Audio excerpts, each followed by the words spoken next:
Hello, everyone, and welcome to our STN podcast. And today with us, we have Val Finnell, Dr. Val Finnell, from Gun Owners of America. Now, Val has quite an interesting background and history. He has a medical degree from Pennsylvania State University. He has a master's degree in public health, and he completed a residency in anatomic and clinical pathology and preventative medicine in public health. He's retired from the U.S. Air Force. He retired as a colonel in 2016. He was the first president of the Virginia Citizens Defense League and a longtime Second Amendment advocate. Currently, Val holds the position of State Director of Gun Owners of America for Pennsylvania. And we are just really honored to have you with us, Val. I know you've been out with us before. You've been to at least one of our monthly meetings when we held them. And Now that we're doing podcasts, I wanted to have you on to bring us up to speed as to what's happening, not only in the Commonwealth, but around the country relative to our Second Amendment. Yeah, well, thanks for having me on, Doug. I really appreciate it. So, I remember meeting with you guys. It was in Red Hill, I believe, right? That's correct. Yeah. A few years ago now. Yeah, a couple Val, years, we're a little older. Yeah, I know. So, thanks for having me on, and appreciate the great introduction that you gave me. I think this is a pivotal year for Pennsylvania. There's this. It's like almost cliche. Every 2 years we have an election. Somebody says this is the most critical election in American history or something like that. But this truly is the most important election for Pennsylvania, especially for gun owners and their gun rights. I just woke up this morning and I read the news. I read the news every morning about gun laws, gun rights across the country, particularly in Pennsylvania.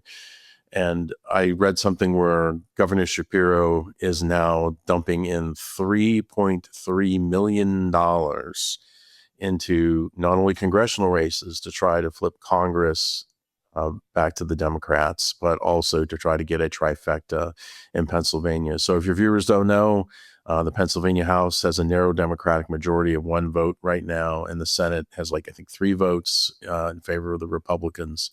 So lots of money is going into Pennsildania, not only from Shapiro, but from other places too, in order to flip the Pennsylvania Senate. And let me be abundantly clear about this. If the Pennsylvania Senate flips to the Democrats, the Philadelphia Democrats will be in charge, and there will be radical gun control passed in Pennsylvania. It'll make Virginia look good. That's so their model here in Pennsylvania for Philadelphia Democrats will be New York and New Jersey, right? Particularly New York, right? So this is why I have to really stress to everyone: you need to get out and you need to vote. Up in your district, in Red Hill, I think Tracy Pennycook is your state senator. Right. And then this is one of the races the Democrats are heavily targeting that they think they can win. And with all this money coming in, I'm sure Bloomberg money would be pouring in from his gun control front organization, Soros money, you name it, whatever left-wing fantasy group is out there, they're going to be just pouring tons of money into these races. Not only Pennycook, but Jarrett Coleman. There's a few other races. Now on our plus side, we're trying to flip Senate District 36 in Lancaster County. That was an upset. So that's a Republican plus 23 district that a Democrat won in, James Malone. I met James Malone. He claims he's a pro-gun guy. We have him on a survey endorsing all kinds of gun control. So Tom Jones is running for that seat, and I think that's one we can win. So, and then the House side, we're trying to flip House District 72 with Frank Burns. He turned against us this year. But remember, there are many other districts that the Democrats will be targeting. They're going to be trying to ride this, anti-Trump sentiment, that exists across the country. So this is why I really need to say, if you're a gun owner, if you're a conservative, you need to show up and you need to vote in November. It is a critical year for Pennsylvania, not just for Congress, but especially in the state legislature. And I'm not exaggerating when I say we'll be Virginia or worse. Yeah. And, really, Val, the thing that is concerning to me is that there are so many, not only gun owners, but just voters in general that are complacent now. Mhm. And I think that began when we took the White House, the Senate, and House. They figured everything's good, Right. but you can see how quickly that can shift. And we are, as you said, in a pivotal race right here in Montgomery County with Senator Pennicuick, who we are supporting and working hard to see that we can get her reelected. Her opponents have little to no experience in much, but you know, this is going on across the state and across the country. Mhm. And we see the Mamdani types and others who are coming to the fore and blatantly exposing themselves not only as democratic socialists, which I always feel is a glossed over term for Mm. communists, Yep. but they're just open about it, and we have a whole class of individuals who have come into the voting block now, who really have been spoon-fed a lot of this information through the educational system. Yes. So we have a tough battle, and we really need everyone on the front lines in this battle. One of the things I did want to see if you could do for us, Val, is just bring us up to speed on specific legislation here in the Commonwealth that we are really confronted with right now. Right. Well, it's the usual suspects. The left wing Philadelphia Democrats. So the House is in control with Joanna McClinton. They tried to push universal registration checks, red flag gun confiscation orders, mandatory reporting of lost and stolen firearms. Most recently, there was a mandatory safe storage bill that Tim Briggs pushed, and that made it out of committee, but it's been stuck in rules. And I think the reason it's stuck in rules is because we really hammered them hard on this, so they probably don't have enough votes to pass it. But it's the usual suspects, and there are other bills waiting in the wings. I mean, there's probably 90 plus anti-gun bills in Pennsylvania. I'm tracking over 130 gun-related pieces of legislation, most of which is anti-gun. There are a lot of pro-gun bills too, but I mean, the anti-gun ones number maybe 2 to 1.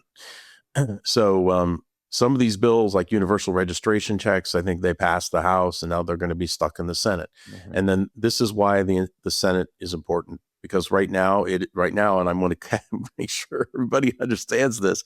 Right now, it is a firewall, but Absolutely. it will be a sieve if we lose even 2 Senate seats, because losing 2 Senate seats means that there's a tie. And if there's a tie, we have Lieutenant Governor Austin Davis, who will be more than happy to break that tie. So, and we'll see. I mean, there were waiting period bills. There are bills to ban semi-automatic rifles, magazine restrictions, you name it. It'll be a menu of served up by Bloomberg himself in Pennsylvania, and that's what will happen here. And all your viewers really have to do is just look at what's going on in Virginia right now, and that's what will be happening in Pennsylvania, except it will be worse. And this is the importance of the elections, because you saw what just happened with the gubernatorial race in Virginia and what happened immediately afterwards. You had someone who was attempting to run as a quote unquote moderate, who was really way off to the left, and now got into power and is pushing unconstitutional legislation that will be challenged and will be overturned. But it's a lot of money it takes to do that, and a lot of time. And, I think really, Val, there are a number of things that we have to be focused on. Number one, if we held the House, a lot of this legislation wouldn't even be put forward, and we wouldn't have to worry about having the firewall in the Senate, which we fortunately have right now. But I think also that many people, and gun owners included, don't really fully understand. And this is a pivotal year for us to understand this with our 250th anniversary of the Declaration of Independence, and understanding what those constitutional rights are. So our Second Amendment is very brief and very succinct in what it says. However, there's one phrase in there that I think we need to discuss because that's been challenged, I think, on a Supreme Court level over the years, and that is a well-regulated militia. Now, the interpretation of that is something that, some think is related to the National Guard. But my interpretation is that the founders did not intend it to be a national organization.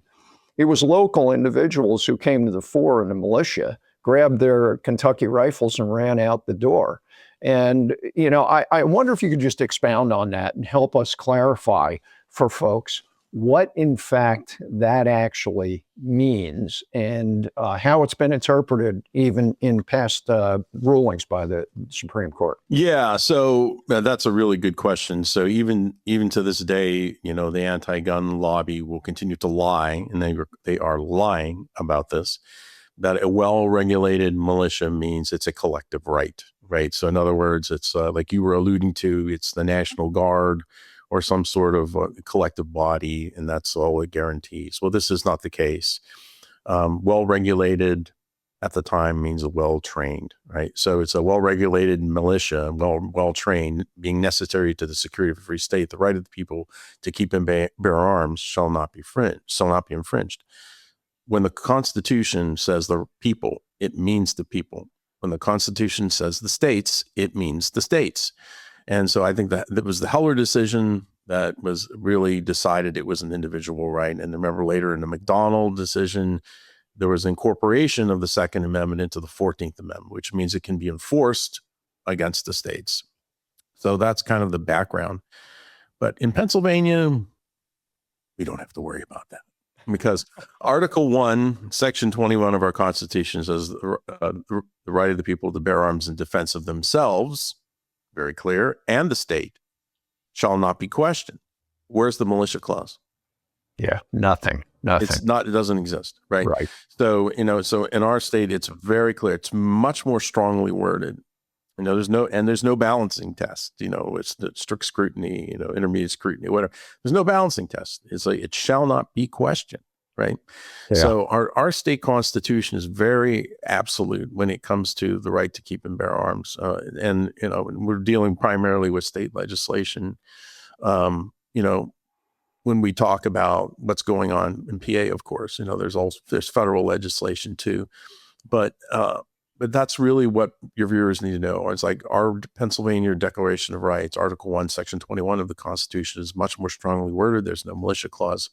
Given that, it's very clear from Supreme Court decisions. And if you look at the jurisprudence of the Second Amendment from the founding era, it was very clear that they wanted an armed citizenry.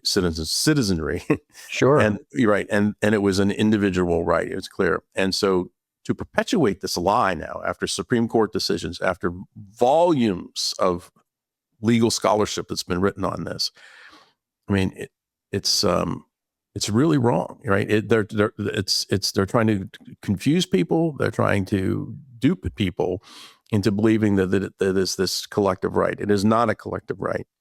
When the Constitution says people, it means people. When the Constitution says states, it means states. It's pretty clear, Val. And, one thing that we have dealt with in the past is local legislation that attempts to preempt state or federal legislation. Now, I for one, have been in New Hope, and the folks we were with wanted to walk across the bridge to Lambertville. I said, I can't do that because in Lambertville, I will be considered, if anything happens, I will go to jail because of what I carry on my person. And so I know this occurred in Philadelphia many years ago. Can you explain that a little bit further? Because we recently had a local borough here in East Greenville, and the borough council was attempting to outlaw any instrument that projects that could produce a projectile, which could mean a spitball, really. But that was overturned. But if you could expound on that a little bit, Val, so everyone understands why that can't happen or shouldn't happen. Well, if I had to categorize like pro-gun legislation or important legislation in Pennsylvania, we have constitutional carry, which we got to the governor's desk back in 21 and Wolf vetoed it. But one of the most important things we can do in Pennsylvania is strengthen our firearms preemption laws. And what you're talking about is Title 18, Section 6120 of our Pennsylvania code basically says no municipality can regulate firearms in any manner, right? The biggest offender here has been Philadelphia, which continues to defy this law. And then we have to sue Philadelphia. We have to go to court and then win. And then Philadelphia does it again. So there's no consequence to these municipalities, these cities, these anti-gun cities that continue to do it. So gun owners like you and me have to fork over tens of thousands or even close to $100,000 in some of these cases to fight these illegal ordinances. So Senate Bill 822 actually passed the Senate, and it's sitting in the House now. So 822 would strengthen preemption and basically say, hey, gun owners, you can recover legal fees and damages if the municipality loses their case. I mean, this is just fairness, right? Sure. And it also says it codifies and says that membership organizations like GOA and it can sue on their behalf. This is not, and the anti-gun left tries to make this sound like this is a cash cow, so we're going to milk cities dry. I said, no. I said, look, all they got to do is wait. This is novel. Obey the law. Wait a second. Obey the law. And wait a minute. There won't be a lawsuit. Oh, wait. Yeah. And you're just recovering legal fees and damages for something that you did that you shouldn't have done. How about that, right? I love it. Right.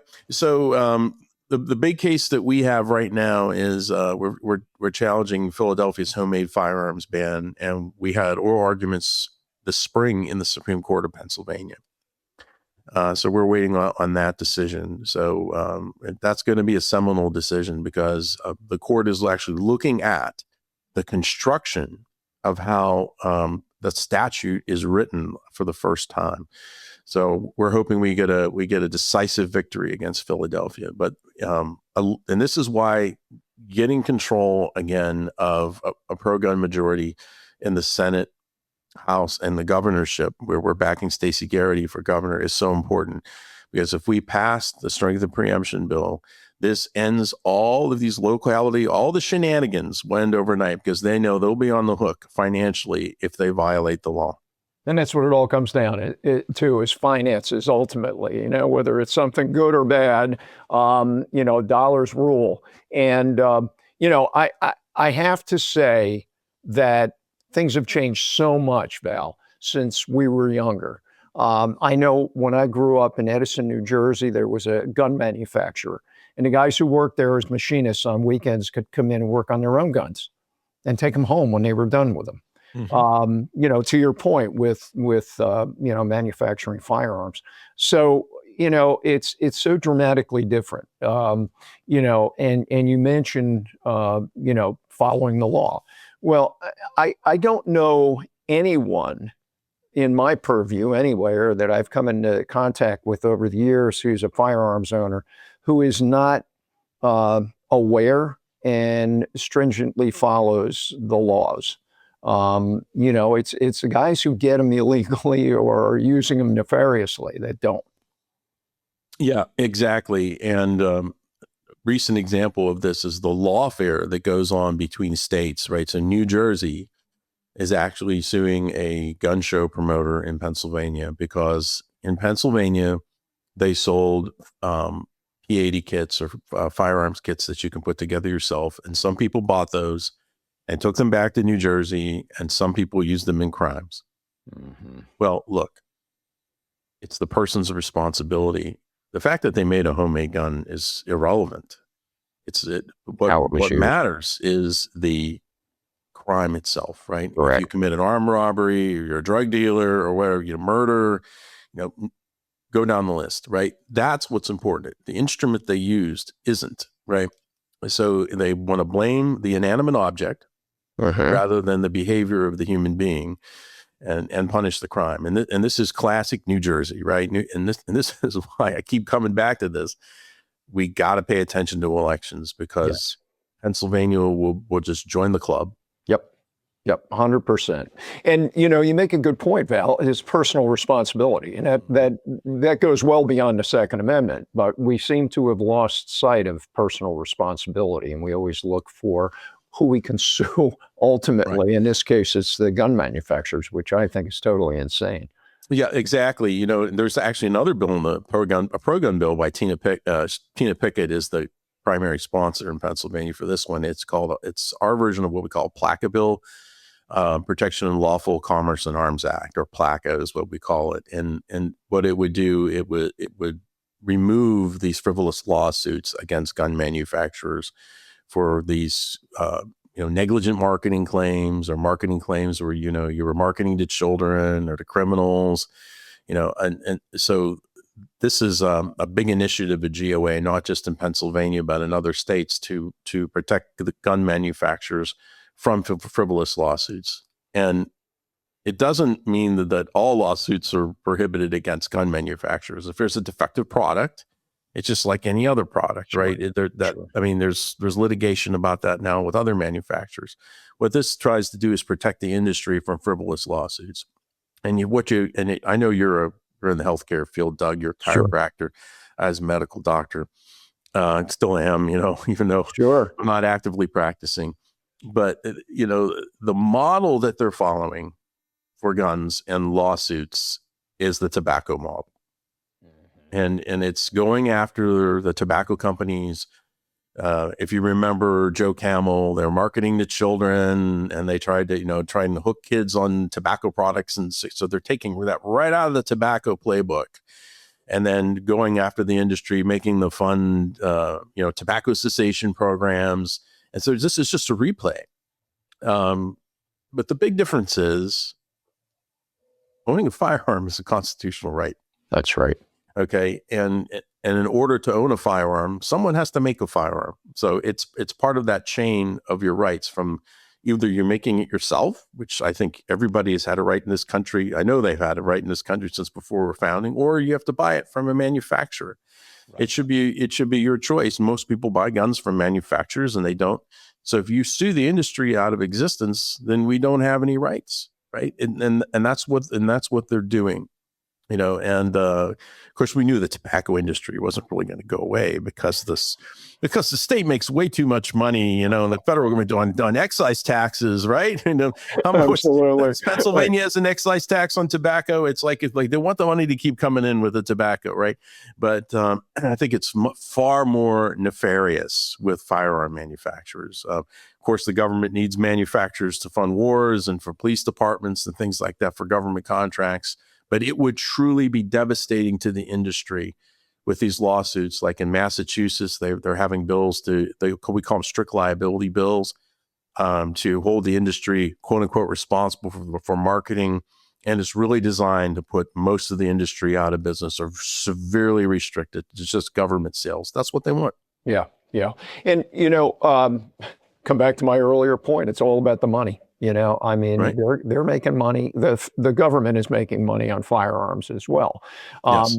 But you a couple of times here, Val, you have mentioned we are involved in a lawsuit, et cetera, et cetera. So define who we is for us, Val. Well, it's Gun Owners of America. We also have a foundation. So Gun Owners of America is our 501c4. It's our political advocacy arm. And then we have Gun Owners Foundation, which is our 501c3, which can take tax-deductible contributions. So a lot of our lawsuit money, our educational programs are run also through Gun Owners Foundation. So that's GOA and that's GOF. So those are the two things, sister organizations that fund lawsuits. If you look at a lot of our lawsuits in Pennsylvania, it'll have GOA and GOF listed both as plaintiffs along with our members in the state. Excellent.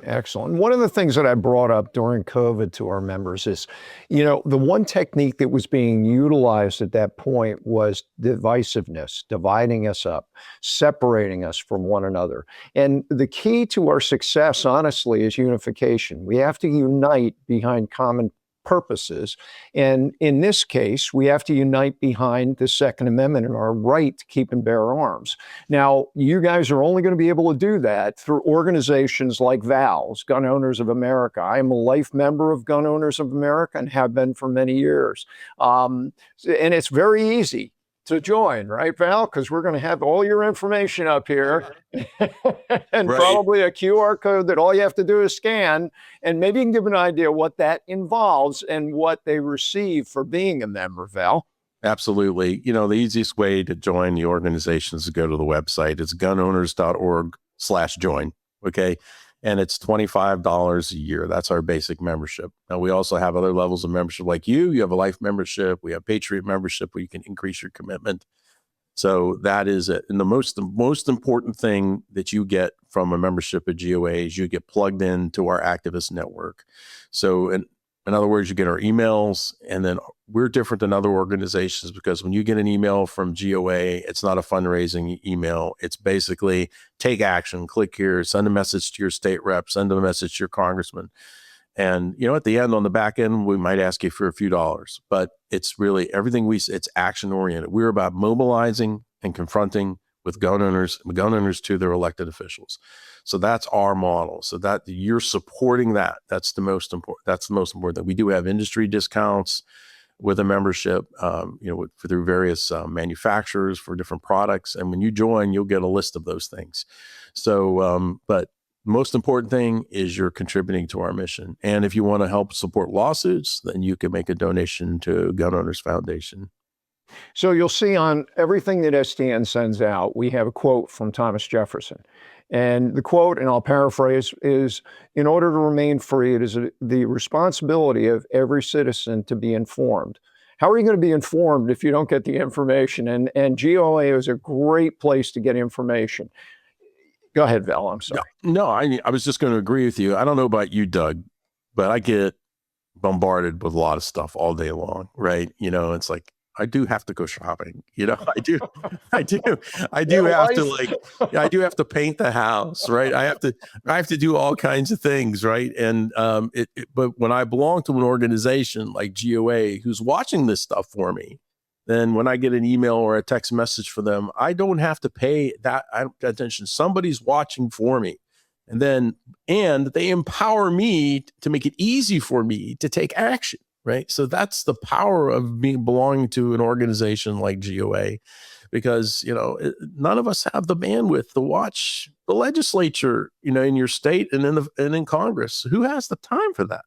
Yeah. And the thing you guys have to understand, Val just told you how much it is to join for an annual membership, $25. I mean, you hear these commercials on TV, 37 cents a day and you can be a member.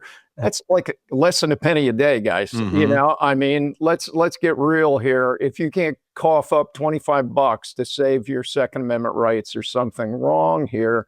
So, and again, it's not, I do get those too, Val, all the time. And I just did one and they took a survey. And at the end of the survey, you couldn't submit the survey without contributing. It's like a bait and switch kind of thing or whatever you would call that. Mm-hmm. But GOA has never done that to me, and they give you tons of information. So please support the organizations that support your rights.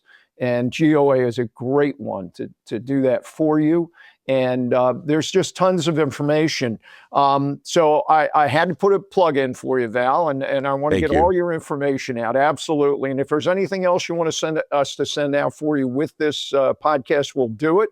I do have to put one other plug in. And Val, I don't know if you're aware of this one, but starting July 18th and running through October 18th at the Schwenkfelder Library and Heritage Center in Pennsburg, we are having the first ever exhibition of early southeastern Pennsylvania long rifles. Now, you're going to see some long rifles here, guys, that you will never, ever see again together. I mean, these are beautiful guns that were manufactured by gun makers in our area that are, at least 250 years old, some of them more than that. And you will have an opportunity to learn There are going to be lectures. There's going to be all kinds of information on the 3rd of October is Family Day, and you can bring kids, and I mean, you can bring them otherwise, but this is an opportunity for them to really learn and see what Pennsylvania long rifles, we always call them Kentucky rifles, but they actually started here. That is correct. They are. In the State Museum, they have one on display in Harrisburg. Yeah, so there you go. But we have more here. We're going to have, I think there are, I don't know, 18 different long rifles, some from museums that were loaned to us through the Kentucky Rifle Foundation. So I hope you can all get out for that as well and see it. It's free of charge. I think it'll be a great opportunity for learning and understanding where our firearms rights and where our firearms actually originated in this Commonwealth. So Val, is there anything else you want to share with us before we sign off here today? Gun owners, get out and vote. Support your pro-gun candidates in your districts. Get involved. Get yourself on our email list. Join the organization. Your rights depend upon it. I am not exaggerating. And there's one thing I have to say. There's a corollary between GOA and STN, and that is action and engagement. There are a lot of people out there just putting out all the information. This is part of the reason I don't post some of the things that are coming up in the House, because I know they're not going to get anywhere in the Senate, first of all. But making you aware and getting you upset. I always say information without action creates frustration.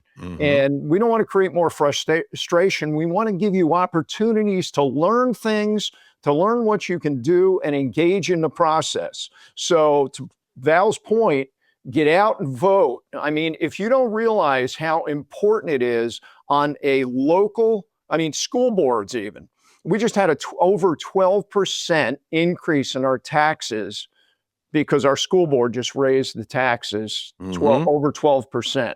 I mean, it's crazy. I have a business owner in town who owns multiple properties. He said, my taxes just went up over $8,000 a year just for school tax. So, these are the things that you're going to experience if you don't get involved. If you don't get involved and that happens, don't complain, because you had opportunity to do something about it and you did absolutely nothing. You sat on your duff and waited for it. Another thing, Val, that I think is really important that we have to understand is oftentimes I've seen that many, many people do not engage until it's right on their doorstep. And by that point, it's oftentimes too late, right, Val? That's exactly right. We're seeing that in Virginia right now. It's like you're closing the barn door after the horse has already left, right?